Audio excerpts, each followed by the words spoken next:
Hello दोस्तों, MG books club में आपका स्वागत है। बुक्स की चैप्टर वाइज समझने के लिए चैनल को सब्सक्राइब जरूर करें।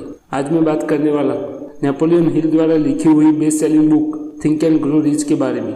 इस वीडियो में मैं चैप्टर 1 के बारे में बात करने वाला हूँ। Chapter 1 introduction. ऑथर कहते हैं, विचारों में असीम शक्ति होती है। अगर इन विचारों में उद्देश्य, दृढ़ निश्चय और मजबूत इरादों का समावेश हो जाए तो आप दौलतमंद बन सकते हो और आप वो सब कुछ हासिल कर सकते हो जो आपने सोचा है। ऑथर हमें एडविन सी बर्न्स की स्टोरी के जरिए समझाते हैं कि जब कोई विचार दिमाग पर हावी हो जाए तो वह वास्तविकता में हमारे सामने प्रकट हो जाता है। एडविन सी बर्न्स ने यह सोच लिया था कि उसे एडिसन के साथ भागीदारी करनी है, मतलब कि उसके साथ काम करना है, न कि उसके लिए काम करना है। जब एडविन ने यह सोचा था तब वह इस हालत में नहीं था कि वह इस पर कोई कदम उठा सके। उसके पास पैसे नहीं थे, वह शिक्षित भी नहीं था, यहाँ तक कि उसके पास कोई पावर भी नहीं थी, पर उसके पास साहस, विश्वास और इच्छा शक्ति थी कि वह जीत सकता है। इन सभी ताकतों के साथ वह उस महान आविष्कारक एडिसन के दाएं हाथ बन गए थे, मतलब कि एडिसन के साथ भागीदारी करने में सफल रहे थे। एडविन अपने पहले प्रयास में ही एडिसन के साथ भागीदारी करने में सफल नहीं हुए थे, बल्कि शुरुआत में तो वो एडिसन के ऑफिस में बहुत ही कम वेतन वाला काम करते थे। कई महीनों तक उन्होंने यह काम किया था, पर कभी भी एडविन ने यह विचार नहीं किया था कि चलो कोई और दूसरी नौकरी करते हैं, बल्कि वह सोचते रहते थे कि मैं यहाँ एडिसन के साथ भागीदारी करने आया हूँ और मैं तब तक पीछे नहीं हटूंगा जब तक मैं जीत नहीं जाता हूँ। कई महीनों बाद एडविन को एडिसन द्वारा खोजा हुआ डिटेक्टिंग मशीन बेचने का मौका मिला, जिसकी एडविन राह देख रहे थे। एडविन ने इतनी सफलतापूर्वक इस मशीन को बेचा कि एडिसन ने एडविन को उस मशीन को पूरे देश में बेचने का कॉन्ट्रैक्ट दे दिया और इस तरह से वो एडिसन के भागीदार बन गए थे और इस भागीदारी ने एडविन को बहुत धनवान बना दिया। ऑथर कहते हैं कि आप भी एडविन की तरह मजबूत इच्छा शक्ति और दृढ़ता से बड़ी बड़ी बाधाओं को पार कर सकते हैं।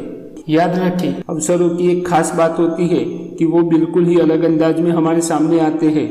अवसरों की यह चालाकी होती है कि वो पिछले दरवाजे से आते हैं और कई दफा तो दुर्भाग्य और क्षणिक हार के रूप में हमारे सामने आ जाते हैं। इसी कारण से अधिक लोग इन अवसरों को पहचानने में चूक जाते हैं। नेक्स्ट टॉपिक है 3 feet फ्रॉम द गोल्ड, सोने से सिर्फ 3 कदम दूर। यहाँ पे ऑथर हमें आर्यू डर्बी, जो कि उस समय देश के सक्सेसफुल बीमा एजेंट थे, उनके अंकल की कहानी बताते हैं कि उस समय उनको सोने का भूत सवार था और वह सोना निकालने और अमीर बनने के लिए सोने की खान खोदने निकल पड़े थे। इस कार्य के लिए उन्होंने काफी लोगों से पैसे भी लिए थे। कई हफ्तों तक काम करने के बाद जब उनको सोना नहीं मिला तो उन्होंने एक कबाड़ी वाले को सारा सामान कुछ $100 में बेचकर घर वापस आ गए थे। बाद में उस कबाड़ी वाले ने दिमाग लगाया और एक माइनिंग इंजीनियर को वो खान दिखाई।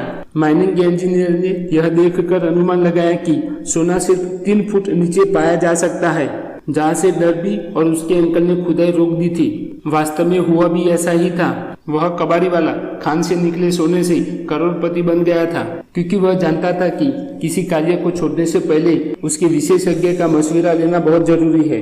देखिए, सफलता का रास्ता कुछ अस्थायी असफलताओं से होकर ही गुजरता है। अधिकांश लोग काम को बीच में ही एक असफलता के बाद छोड़ देते हैं। उन्हें पता होना चाहिए कि असफलता सिर्फ एक विलंब है, हार नहीं। बाद में डर्बी ने इस अनुभव से अपने सेल्समैन के व्यवसाय में बहुत लाभ लिया। डर्बी ने अपने कार्य को बीच में छोड़ने की आदत को हमेशा हमेशा के लिए बंद कर दिया और उन्होंने यह तय कर लिया था कि कोशिश तब तक करनी चाहिए जब तक कि सोना निकल न जाए। नेक्स्ट टॉपिक है ए 50 सेंट लेसन इन परसिस्टेंस। एक दोपहर डर्बी अपने अंकल के साथ बैठे हुए थे। उनके अंकल के पास बहुत जमीन थी, इसलिए आसपास के मजदूर लोग उनके यहाँ काम करने आते थे। तभी एक मजदूर की छोटी सी बच्ची अंदर आई और दरवाजे के बगल में खड़ी हो गई। अंकल ने उसे देखा और कहा, क्या चाहिए तुझे?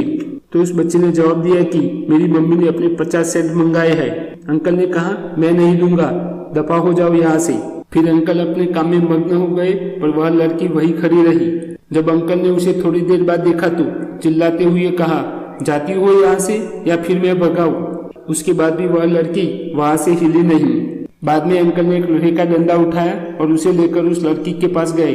जैसे ही अंकल उस लड़की के पास गए, वो लड़की वहां से हिली तक नहीं और अंकल के नजरों से नजरें मिलाते हुए बोली, वह पैसे मेरी मम्मी के हैं, उन्हें दे दो। अंकल वहीं पर रुक गए, उस बच्ची को थोड़ी देर देखते रहे। उसके बाद रोड नीचे रखा और अपनी जेब में से 50 सेंट निकालकर उस बच्ची को दे दिए। वह बच्ची पैसे लेकर चली गई। डर्बी ने इस घटना से यह सीखा कि असल में ना का अर्थ ना नहीं होता है।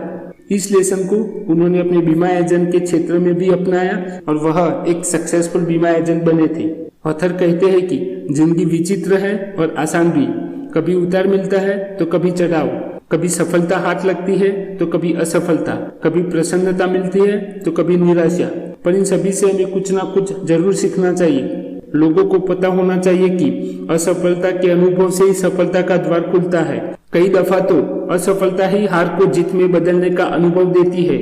इस पुस्तक में ऑथर ने ऐसे 13 सिद्धांत बताए हैं जिसको अप्लाई करके आप अमीर बन सकते हो। जैसे जैसे आप इन सिद्धांतों को समझ के उन पर अमल करना प्रारंभ करते हो, आपकी आर्थिक स्थिति बेहतर होने लगेगी और आप ठीक उस व्यक्ति की तरह हो जाएंगे जो किसी भी वस्तु को छूता है तो वह सोना बन जाता है। यह पुस्तक उन लोगों के लिए सहायक होगी जो अपने दिमाग के विचारों को असफलता के डर से हटाकर सफलता की ओर एकाग्र करना चाहते हैं। तो इस फर्स्ट चैप्टर में इतना ही। नेक्स्ट चैप्टर में फिर से मिलेंगे। तब तक के लिए thank you and good bye.